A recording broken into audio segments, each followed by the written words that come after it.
tahun. Saya belajar di Sekolah Kebangsaan Dato' Wan Jaafar dan kod sekolah saya ialah BBA8266. Hobi saya ialah membaca buku. Sebab kata pepatah, membaca ialah jambatan ilmu.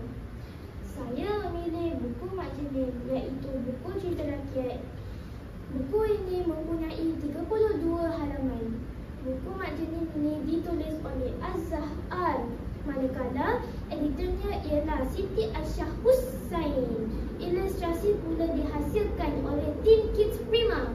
Az-Zahar AR merupakan seorang penulis, penterjemah, editor yang menggembara. Beliau telah menulis 18 buah buku dan e-book, sejumlah karya dalam beberapa antologi cerpen, certot, komik, anekdot dan juga artikel. Buku ini diterbitkan oleh Prima Kids pada tahun 2023. Cerita ini mengisahkan tentang Mak Jenin, seorang lelaki yang memiliki angan-angan besar yang kadang-kadang kelihatan mustahil untuk dicapai.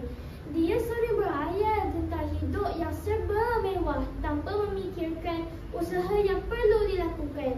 Cerita ini bermula apabila Mak Jenin terjatuh dari pokok kelapa akibat berangan-angan.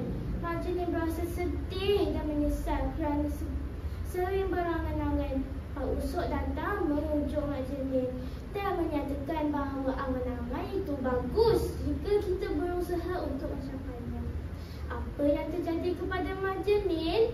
Mak Jenin berjaya membuka warung kopi apabila Mak Jenin berlatih hari demi hari membaca kopi dengan Pak Usop dan berniaga. Mak Jenin juga menghantar pesanan kopi dan menjual serbuk kopi yang dikisar sendiri. Hasil keuntungannya telah diberikan kepada Pak Usop, tetapi Pak Usop menolak dan memberi duit tersebut kepada Mak Jenin untuk mengusahakan warung kopi. Penting untuk kita fahami bahawa buku ini bukan hanya mengisahkan tentang Mak Jenin yang sering terperangkap dalam dunia angan-angannya, tetapi Mak Jenin memberi kita satu contoh betapa pentingnya disiplin, kesungguhan dan kecekalan dalam merealisasikan impian kita. Kebanyakan orang memandang watak Mak Jenin ini sebagai watak negatif. Kelemahan Mak Jenin cuma satu je, dia banyak berangan. Panjang pokok kelapa pun sempat lagi berangan. Namun, berbeza dengan perspektif saya. Ia memandang angan-angan Mak Jenin sebagai satu perkara positif, di mana idea yang bermula dengan angan-angan satu persatu dipraktik. Gagal, cuba lagi. Jatuh, cuba lagi. Cuba sampai berjaya. Bertepatan dengan pepatah Melayu, belakang parang kalau diasah, lagi kan tajam. Berkait rapat dengan situasi Mak Jenin yang bekerja keras untuk mencapai impian selepas asyik berangan-angan. Antara kelebihan buku ini ialah, pertama, ialah gaya bahasa. Buku ini ditulis dalam bahasa yang mudah difahami dan sesuai untuk semua peringkat umur.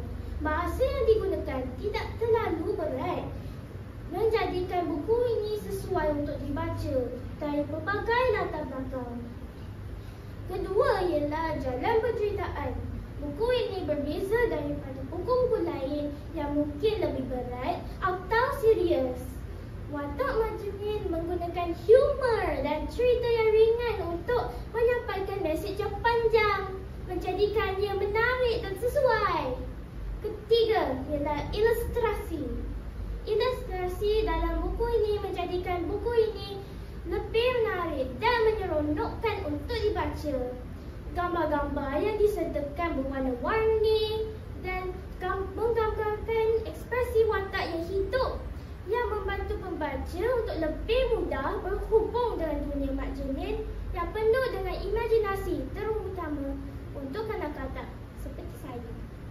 Pengajaran yang kita dapat daripada cerita ini ialah kita mesti berani berimpian, berguru pada orang yang betul dan sentiasa belajar perkara yang baru.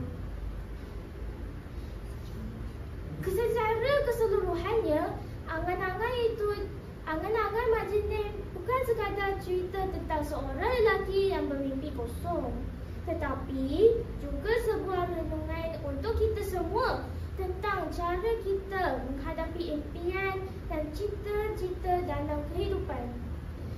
Sebagai pembaca, buku ini dapat dijadikan peringatan tentang bahaya bermimpi tanpa berusaha dan bagaimana impian yang besar memerlukan usaha yang lebih besar. Jangan biarkan diri kita terperangkap dalam angan-angan. Sebaliknya, mari kita berpijak di bumi nyata dan berusaha untuk mencapai matlamat kita. Sekian, itu sahaja daripada saya. Terima kasih.